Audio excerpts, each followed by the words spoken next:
Hi hello. तर तुमचं सगळ्यांचं पुन्हा एकदा स्वागत आहे आपलं मराठी यूट्यूब चॅनलमध्ये. तर आज आहे ना सायंकाळच्या वेळेस भाऊ आलेलं होतं मला घ्यायला. तर मैत्रिणीच्या मुलीचा बड्डे होता. तर तिकडेच निघालेलो होतो. तर करण भाऊ मला घेण्यासाठी आलेला होता आणि बाहेर पाऊस पण सुरू होता. त्यामुळे त्यांनी ना मोठीच गाडी आणलेली होती. मग त्यांनी वहिनींना ड्रॉप केलं आणि त्यानंतर मग मला घ्यायला आला. कारण की अंकिता वहिनींच्या बहिणीच्या मुलीचा बड्डे म्हणजे अंकिता वहिनी आणि पूजा त्या दोघी बहिणी आहेत आणि आम्ही क्लासमेट पण आहोत. तर इकडे छान असं बड्डेचं एंट्री वगैरे झालेली होती. तर पूजा म्हणजे अंकिता वहिनींची बहीण. परत तुम्हाला प्रश्न पडेल की पूजा कोण. तर पूजा म्हणजे अंकिता वहिनींची बहीण आणि आमची क्लासमेट पण. तर इकडे छान असं बर्थडेचा केक वगैरे कट करायचं सुरू होतं. पण मुलांचा पहिला बर्थडे म्हटला की मुलं खूप जास्त रडतात, कारण की त्यांना काही एवढी समज नसते आणि त्यामुळे ते म्हणजे असे रडतात. आणि इकडे आता अंकिता वहिनी आणि करण भाऊ ते छान असे फोटो काढत होते. कार्तिकी पण आलेली होती आणि अंशू पण उभी होती फोटो काढण्यासाठी. तर मीही छान असा फोटो काढला, मी अंकिता वहिनी. तर ती मुलीचा बड्डे होता आणि अंकिता वहिनींच्या समोर उभा आहे तो तिचा मुलगा आहे. तर तो आणि अंशू ते दोघंही एकाच क्लासमध्ये आहेत. तर ती मला बघून पण रडायला लागलेली होती, कारण की मुलांना कधी नवत चेहरे बघितले की रडायला येतं. बड्डे सेलिब्रेशन झाल्यानंतर इकडे आम्ही सगळे जेवण करायला बसलेलो होतो. तर छान असं मस्त बर्थडे सेलिब्रेशन झालेलं होतं. त्यानंतर भाऊने मला पुन्हा घरी सोडलं, कारण की ते जरा वेळ थांबणार होते. मग माझं जेवण झाल्यानंतर त्याने मला घरी सोडून दिलं.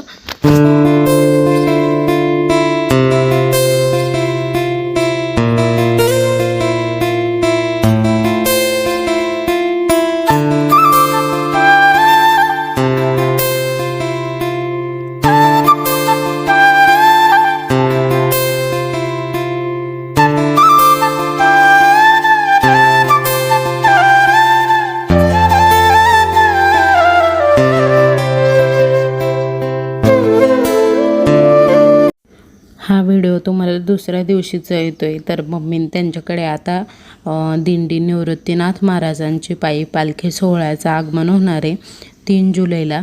तर मम्मी ते त्याच्यासाठीच आमंत्रण देण्यासाठी आलेले होते. तर इकडे आम्हाला सगळ्यांना आमंत्रण सांगत होते की लवकर या. आणि संध्याताई आणि मम्मी त्यांच्याकडे सोबतच कार्यक्रम असतो. तर लोणारवाडीच्या म्हणजे जे काही माझं माहेर आहे तिथं हा खूप दिवाळीच्या सणापेक्षाही मोठा कार्यक्रम असतो. आणि त्यानंतर मम्मीला आहे ना साडी घ्यायची होती. तर आम्ही साडी बघण्यासाठी अरुणाताईंकडे गेलो.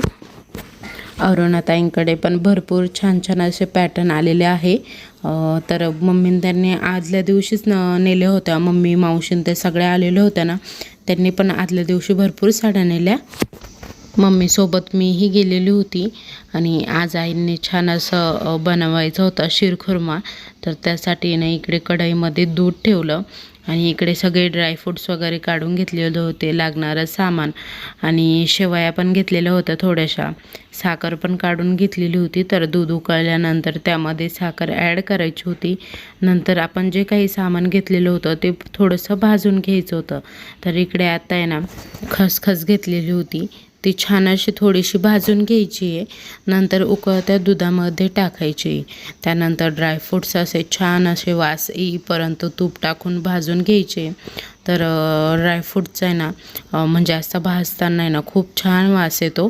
आणि थोडंसं तूप टाकून म्हणजे असं परतण्यासाठी थोडंसं तूप टाकायचं आणि मग गरम करायचे.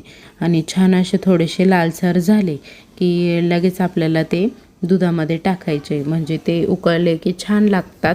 तर आज आई बोलल्या की शिरखुर्म्याची रेसिपी करू आपण आज. आणि इकडे ना दुधामध्ये टाकले छान असे. तर दूध आपल्याला भरपूर वेळ उकळून द्यायचं आहे, जवळपास थोडं आटेपर्यंत, म्हणजे कमी कढईतलं जे दूध टाकलेलं आहे ना ते थोडंसं 1 इंच कमी होईपर्यंत उकळून द्यायचं आहे. आईंची आज मस्त शिरखुर्मा करताय आई. खाऊशी वाटलं आईंना. पाऊस चालू आहे बाहेर, तू मध्ये मध्ये येऊ नको हं. तर बाहेर मस्त पावसाचं वातावरण झालंय आणि इकडे आई मस्त शिरखुर्मा बनवताय. काय टाकलंय आई परतायला?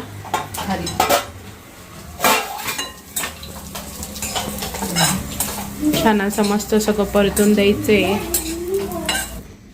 इकडे खारीक छान अशी भाजून घेतली आणि त्यानंतर थोडेसे पिस्ते पण घातले होते. तुम्हाला वाटलं तर तुम्ही थोडेसे जास्त पण घालू शकता.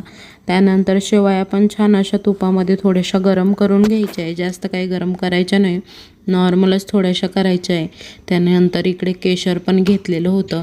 केशर पण छान असं आपल्याला उकळत्या दुधामध्ये मिक्स करायचं आहे. केशरने छान असा कलर येतो. त्यानंतर आपला शिरखुर्मा इकडे रेडी होता. तर खूप छान मस्त झालेला होता.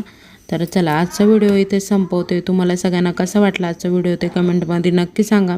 व्हिडिओ आवडला असेल तर लाईक करा, शेअर करा, सबस्क्राईब करा आणि कमेंट करायला विसरू नका. उद्या पुन्हा भेटू अशाच एका नवीन व्हिडिओ. तोपर्यंत बाय बाय.